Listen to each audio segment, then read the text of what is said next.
Good morning, everyone out there in YouTube land. Welcome to episode 7 of Lancing with Myself, the YouTube show by Steve D of Tin Star Games about freelancing and working as a creative on your own in the game design industry, not universe, especially when you're low on spoons and low on cash. And this we're in freelancing. We're going to talk about going to conventions, which there's a good convention coming up real soon this weekend. In Sydney, there's Icon. I'll be there. I'll be running Relics, which of course is on Kickstarter right now. Check the show notes link. We're 80%. We're getting so close. Fund us, please. But why go to conventions? Well, let me tell you a little bit of a story. A lawyer friend of mine recently was talking to her young students and interns about going to an event where there would be a lot of, successful, famous, important lawyers there. And they were like, well, why would we go? And she's like, well, if you meet these people, especially very important people, the Chief Justice and things like that, they may be able to help you further down the line in your career. And they were like, oh, okay, so if I go and shake their hand, then they owe me a favor. She's like, no, it's not like that. It's not like it's a one-to-one kind of correspondence. What it's about is getting to know you, getting to know that you exist. And that's the thing about conventions as well. A lot of people will ask me the question, what's the best convention to go to sell as many copies as possible? What's the best convention to go to get my work in front of the most publishers?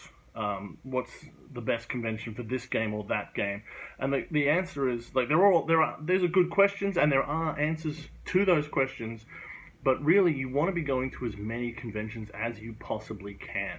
Because you want to get to know. You want people to get to know you. There's a rule in sales that nobody is going to buy your product the first time they see it. There's a thing called the 7 touches. It's an estimate, but basically people need reassurance, and that reassurance only happens over time. They need to see the product 5, 6, 7 times before they go, oh, okay, I'm convinced, I'm worn down, I see enough of this that I believe that I'm not being tricked, that I believe it is something worthwhile.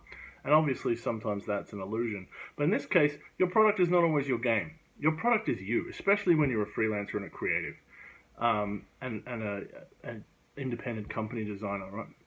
If you are someone who is putting work out there, you are going to be appealing to companies through your work. You're going to be appealing to other people to help you out, promote you, sell you. Like people in your industry who can point other people your way or can help you find people. You're going to be talking to customers, but you're not just going to be trying to sell them one game. You're trying to build up a relationship. Your product is you.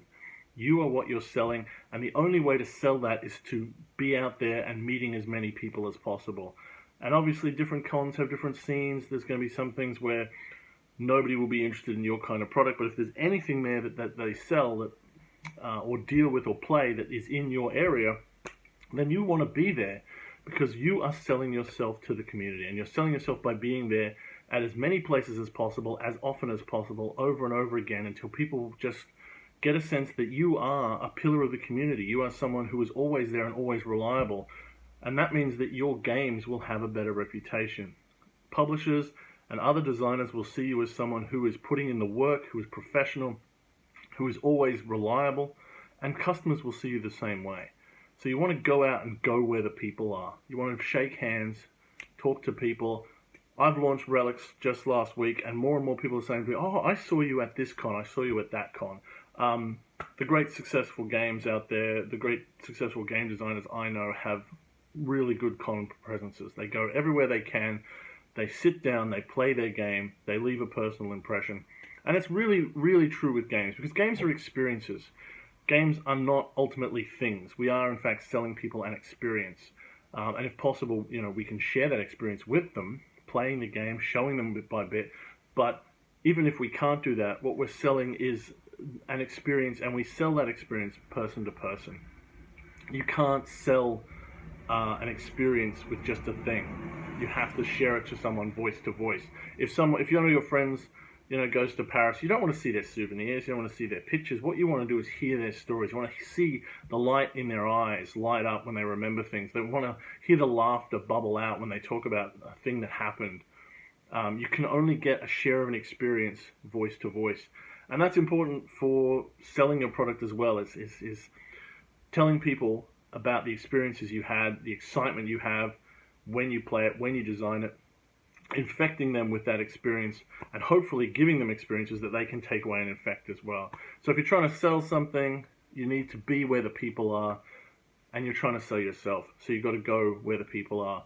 Go to as many conventions as possible, as often as possible. Talk to everyone you can, because that will leave an impression that no amount of marketing can ever beat. So that's today's message. Go to where the people are as much as you can, as often as you can. This has been Steve D for Lancing with Myself. I'll see you next week for episode 8. Until then, play games, be good, pat dogs, have fun.